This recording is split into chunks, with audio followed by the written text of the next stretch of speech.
Assalamualaikum warahmatullahi wabarakatuh. Soal ujian madrasah Mabel Al-Quran Hadis MTS.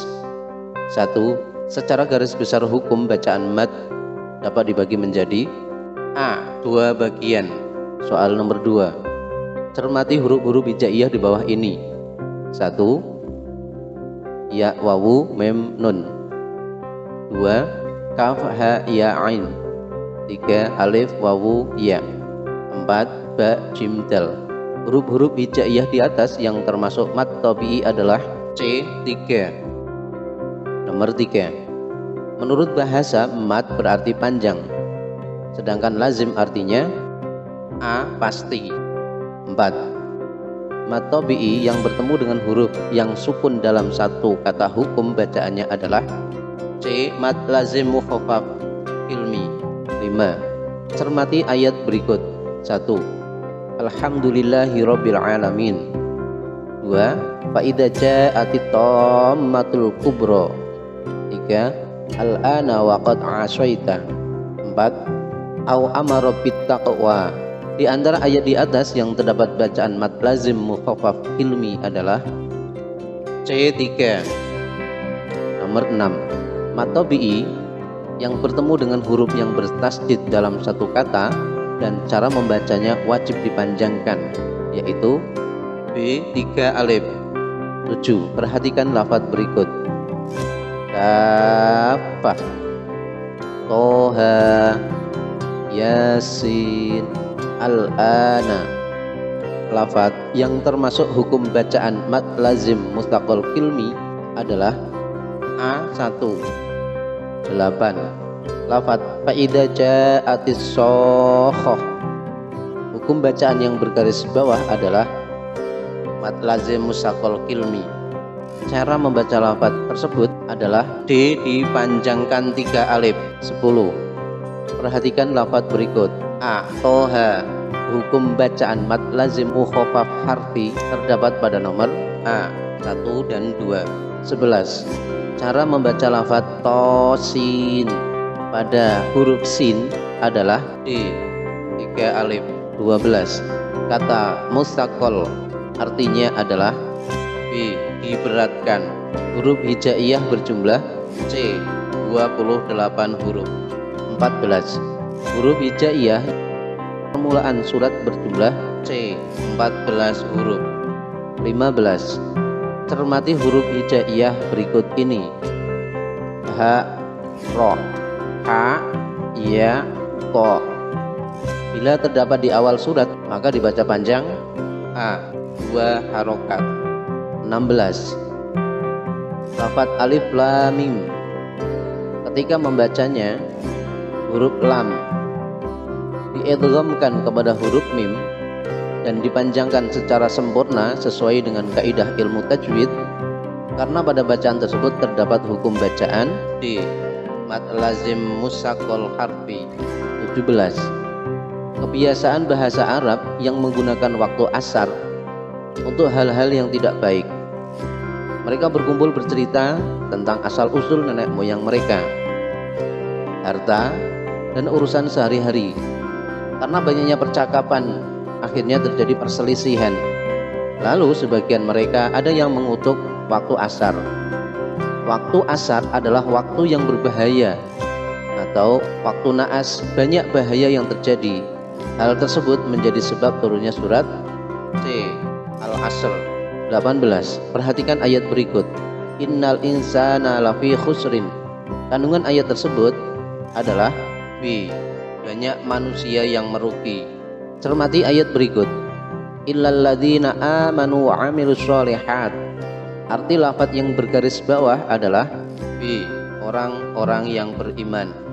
Perhatikan ayat berikut. Wa tawashaw bil haqqi wa tawashaw bis sabr. Arti ayat di atas adalah C, dan saling berwasiat dengan kebenaran dan kesabaran. 21. Menurut surat Al-Asr, manusia tidak tergolong orang yang merugi apabila memiliki titik-titik syarat. D 4 syarat. 22. Perhatikan potongan ayat berikut. Kun fid dunya ka'annaka gharibun au abiris sabil. Isi kandungan potongan hadis tersebut adalah A. Kesempatan hidup ini hanya sebentar. 23. Lafadz ghoribu pada hadis di atas artinya adalah C.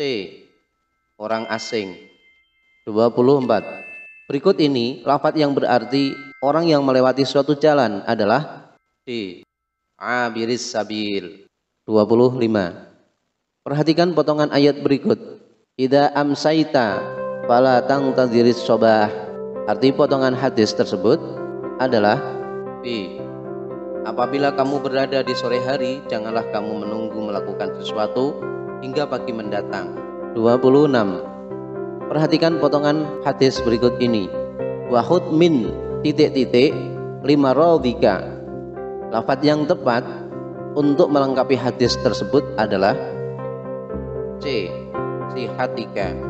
27. Lafadz lima rawdika dalam hadis di atas artinya adalah A. Untuk menghadapi sakitmu. 28.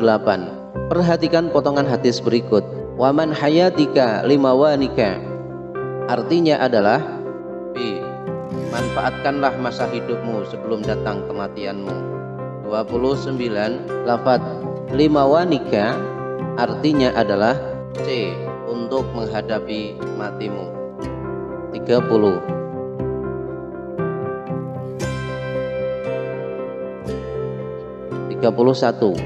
Isi dari kandungan Al-Quran surat Al-Alaq ayat 1 di atas adalah A.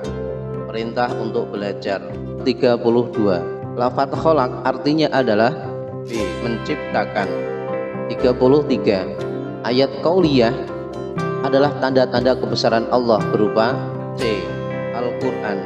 34. Tanda-tanda kebesaran Allah yang berupa keadaan alam semesta disebut D. Ayat-ayat kauniyah. 35. Memperhatikan serta mempelajari alam sekitar sehingga meyakini bahwa semua ini adalah ciptaan Allah Subhanahu wa taala.